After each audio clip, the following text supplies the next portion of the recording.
Assalamualaikum warahmatullahi wabarakatuh. Halo teman-teman dimanapun kalian berada yang lagi nonton podcast kami.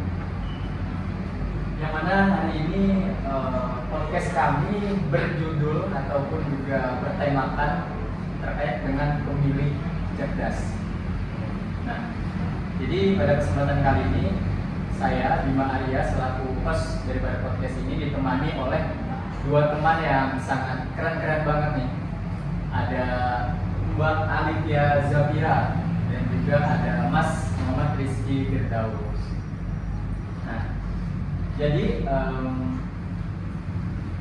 hari ini kita akan membahas terkait tema yang cukup krusial dan juga penting, apalagi di kalangan Gen Z sekarang ya, Mbak Mas ya, pemilih cerdas. Nah, sebelum kita masuk pada pokok pembahasan, bagi pendengar nih mungkin masih ada yang belum mengetahui apa itu pemilih cerdas.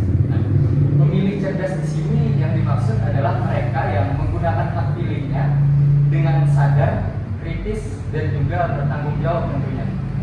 Nah, mereka ini tidak hanya memilih berdasarkan popularitas atau iming-iming sesaat ya, akan tetapi juga harus berdasarkan pada visi misi, jejak, dan kapabilitas seorang calon tersebut. Nah, mungkin kita akan lebih mengulik lebih dalam lagi terkait pemilih cerdas ini dengan dua orang yang sangat keren ini ya kawan-kawannya. Mungkin saya lebih ke Mas Rizky dulu nih. Nah, gimana Mas Rizky? Kabarnya hari ini baik? Sangat baik. Oke, baik ya. Hari ini kita ngobrolnya cukup menarik terkait tema pemilih cerdas. Menurut Mas Rizky sendiri gimana nih terkait pemilih cerdas itu? Silakan Mas. Jadi menurut saya pemilih cerdas itu adalah pemilih yang sadar terhadap politik dan juga bertanggung jawab. Jadi pada saat pemilihan itu bukan hanya datang ke TPS asal pilih aja, tapi mereka juga tahu nih pas datang ke TPS siapa yang akan dipilihnya, kenapa memilih calon itu, dan apa dampaknya ke depan pada saat calon itu terpilih. Nah ya, berarti Mas Rizky, kita harus mengetahui trik record seorang calon tersebut ya. Ya, betul sekali. Bahkan harus lebih dari itu, kita juga harus tahu apakah janji-janjinya itu serius atau hanya janji kosong saja. Iya, janji manis. Janji manis saja ya kan. Kalau dari Mbak Alivia gimana? Aku sih setuju ya apa yang kata Mas Rizky tadi itu. Tapi aku juga pengen nambahin pemilih cerdas itu juga nggak mudah terbawa arus atau promo ya. Dia mikir kritis dan nggak ikut-ikutan. Apalagi kalau cuman karena tren di medsos kan zaman sekarang di TikTok kan. Bener banget. Nah itu penting banget ya kawan-kawan penonton yang ada dimanapun kalian berada. Karena banyak banget nih sekarang, khususnya Gen Z ya kawan-kawannya.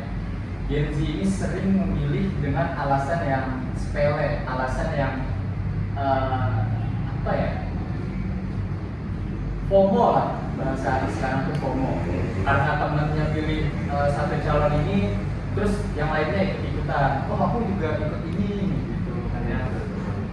Nah padahal seharusnya kita sebagai anak muda itu harus mengkritisi daripada si calon tersebut. Nah mungkin intinya dari pembahasan pertama ini terkait pemilih cerdas. Pemilih cerdas ini membutuhkan usaha yang mana usaha ini penting karena dampaknya itu atau impactnya itu langsung ke kehidupan kita kawan-kawan.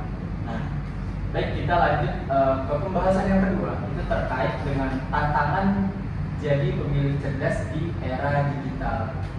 Nah, ngomongin soal cari tahu di kehidupan kita di zaman sekarang, di zaman digital maksudnya, semua informasi itu ada di tangan, apalagi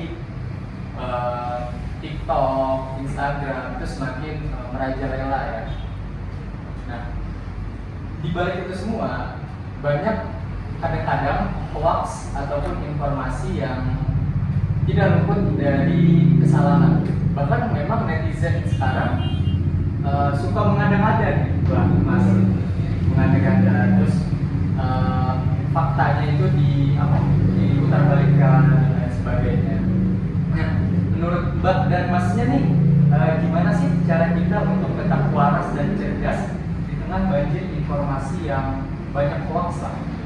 Seperti itu. Nah, mungkin dari Mas Rizky dulu boleh. Oke, jadi yang pertama-tama tuh jangan mudah percaya. Nah, jangan mudah percaya, kita harus biasakan cek dan cek informasi-informasi tersebut, ya kan? Bahwa juga kita harus gunakanlah sumber resmi informasi dari media resmi, seperti dari media KPU kan, dari Bawaslu, ataupun media-media yang kredibel lah yang bahwasanya berita itu benar. Oke, baik. Kalau misalkan contohnya nih, misalnya ada suatu video kampanye yang viral atau potongan-potongan, kan biasanya ada tuh di TikTok, cuman sebatas potongan yang waktu ngomongnya itu jelek dan lain sebagainya. Nah, itu jangan langsung kita ambil media yang kredibel. Nah, terus ke Mbak Alifnya nih, gimana Mbak Anda? Kalau aku sih ya juga sering melihat orang-orang itu merepost tanpa baca isinya, kayak cuma dari baca tulisannya doang gitu kan, tanpa melihat isi faktanya kan gitu. Sama tadi kan banyak berita-berita bohong gitu. Pokoknya harus lebih apa ya namanya ya, nyaring gitu ya. Nah, kalau misalnya nih Mbak, kita udah tahu nih bahwasannya informasi ini hoax, apa nih Mbak yang sebaiknya kita lakukan? Yang pertama sih ya, jangan ikut nyebarin, terus kasih tahu orang yang nyebarin, tapi dengan cara yang satu supaya nggak malah jadi ribut gitu, jangan saling mempengaruhi kan. Oh. Kalau dari Mas Rizky gimana Mas? Tambahkan aja, dan jangan lupa saja bahwa kalau kita mempunyai informasi yang valid ataupun informasi yang benar, kita harus membagikannya juga. Nah, jadi pemilih cerdas itu bukan cuma buat diri sendiri saja, tapi juga kepada orang lain. Untuk orang banyak Mas. Orang lain. Ya. Nah, mungkin karena satu suara itu pentingnya kawan-kawan ya. Tapi satu orang pun juga bisa mempengaruhi puluhan masyarakat. Seperti itu. Nah, mungkin kita langsung masuk ke pembahasan yang ketiga, yaitu terkait dengan harapan untuk pemilih muda. Nah, ini pembahasan yang ketiga sekaligus segmen penutup dari podcast kita pada hari ini. Di sini saya cuma ingin tahu nih, Mbak, Mas, harapan Mbak dan Masnya untuk pemilih muda Indonesia gimana? Nah, untuk Mas Rizky dulu ya. Harapannya terhadap anak muda sih bahwasanya peka dan sadar akan perannya ya. Jangan apatis, karena suara kita itu memiliki dampak yang sangat besar bagi masa depan. Jadi kita bukan cuma penonton, tetapi juga penentu dalam sebuah urusan itu ya. Jadi kalau kita diam, ya jangan heran kalau yang terpilih itu nanti kita mewakili kita. Dalam banget ya kawan-kawannya. Jadi jangan golput, Bos ya. Ya, terus. Nah, kalau dari Mbak Alifia gimana, Pak? Harapanku sih semoga kita mau belajar ya, minimal tahu siapa calon kita, partainya apa, punya rekam jejak digital seperti apa gitu kan, dan jangan gampang terpengaruh dari sentimen yang sifatnya emosional doang gitu kan. Kita juga butuh mikir secara rasional. Oke, keren banget nih saran dari Mbak Alifia dan juga Mas Rizky ya, kawan-kawan. Nah, terkadang kita sebagai pemilih muda itu juga sering lupa, karena pemilu ini bukan cuma soal politik tinggi ya, tetapi juga soal hal-hal sehari-hari terkait dengan kebutuhan, kualitas pendidikan, lapangan kerja, dan masih banyak lagi. Begitu Mbak? Mas? Betul sekali ya. Oke.